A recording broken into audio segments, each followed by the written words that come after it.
بسم اللہ الرحمن الرحیم۔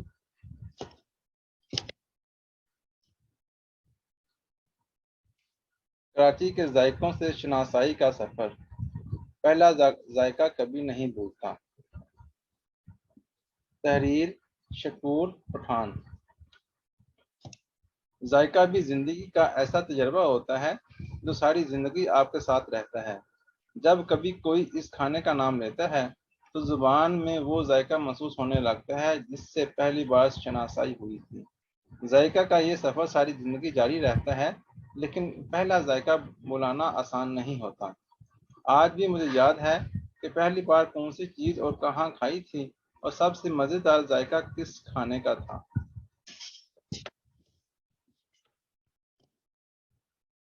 ذائقے کے اس سفر سے آپ بھی گزرے ہوں گے۔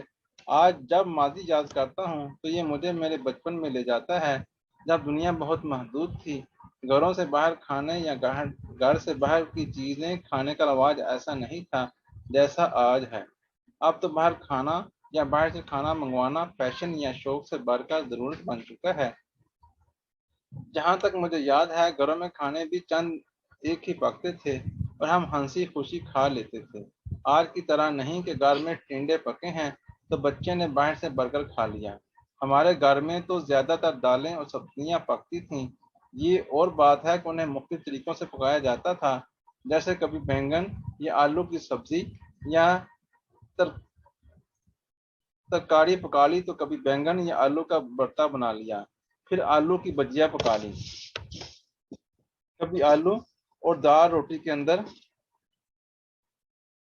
چلے جاتے، اور آلو والے پراٹھے اور دال بڑی روٹی یا بھینسنی روٹی پودینہ اور ہری مرچ کی چٹنی کے ساتھ چٹخارے لے کر کھاتے۔ جب کبھی گھر میں 4 پیسے زیادہ ہوتے یا طبیعت عیاشی پر آمادہ ہوتی یا امی کی طبیعت ٹھیک نہیں ہوتی تو بازار سے حلوہ پوری یا نہاری منگوائی جاتی۔ بس یہیں سے میری کہانی کا آغاز ہوتا ہے۔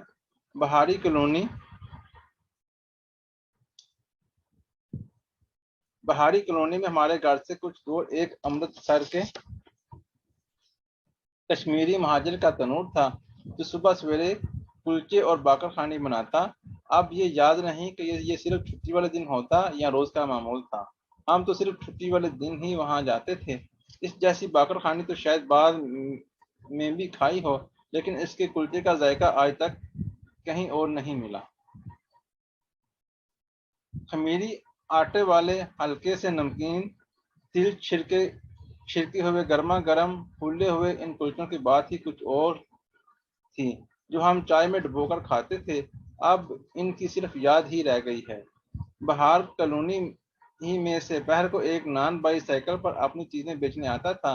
جب وہ آواز لگاتا تو ہم امی سے پیسے لے کر دوڑے جاتے اور اس سے علی گڑھ کے پاپے، جنہیں علی گڑھ کے بسکٹ بھی کہتے ہیں، اور نان خطائی خریدتے تھے۔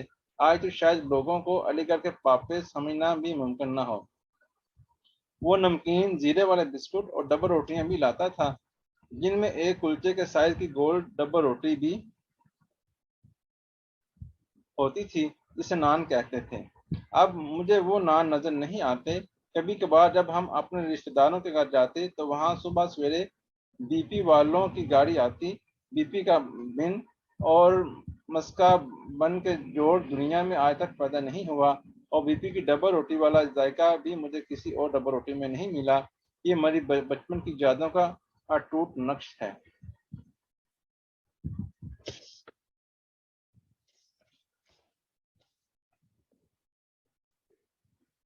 غربت کے انہی دنوں میں ہماری اوقات گلی میں ٹن ٹن گھنٹی بجاتے گولے گنڈے ملائی کلفی یا سکرین والی آئس کنڈی کی تھی، جو 2 پیسے سے 2 آنے تک میں مل جاتی تھی۔ پھر کراچی والوں کی زندگی میں ایم ایف آئس کریم آئی۔ بعد میں تو بہت ساری ملکی اور غیر ملکی آئس کریم آئیں، لیکن ایم ایف کراچی والوں کا آئس کریم سے پہلا پیار تھا، جسے میری نسل کے لوگ کبھی نہیں بھول سکتے۔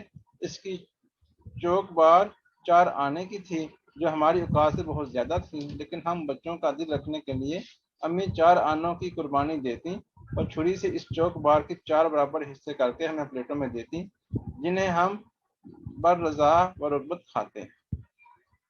ہم لڑکوں کی جیب میں کہیں سے اگر 8 آنا یا 1 روپیہ آ جاتا جو کہ عید بقر عید پر ہی ملتا تھا، اچانک کوئی مہمان وارد ہو جاتا تو ہماری دوڑ دہلی سوسائٹی میں ریاض مسجد کی طرف لگتی۔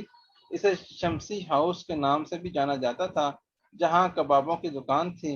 ریاض مسجد کی مشرقی سیڑھیوں کی دائیں جانب ایک چھوٹی سی دکان تھی، جس کے کاؤنٹر پر بھائی غفار کباب ملتے۔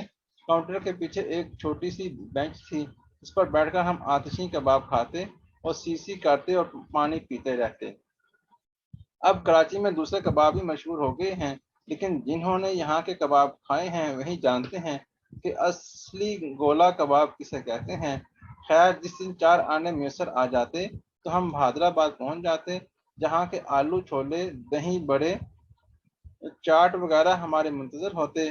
کراچی میں اور بھی کئی جگہ چاٹ چھولے بکتے تھے، خاص کر کیپٹل سینما والی گلی میں اور طارق روڈ پر، لیکن یہاں حیدرآباد کے ان چاٹ چھولوں کی سب سے بڑی خصوصیت ان کی صفائی تھی، اور ذائقے کے ساتھ صفائی کا امتزاج کم از کم کراچی میں ممکن نہیں۔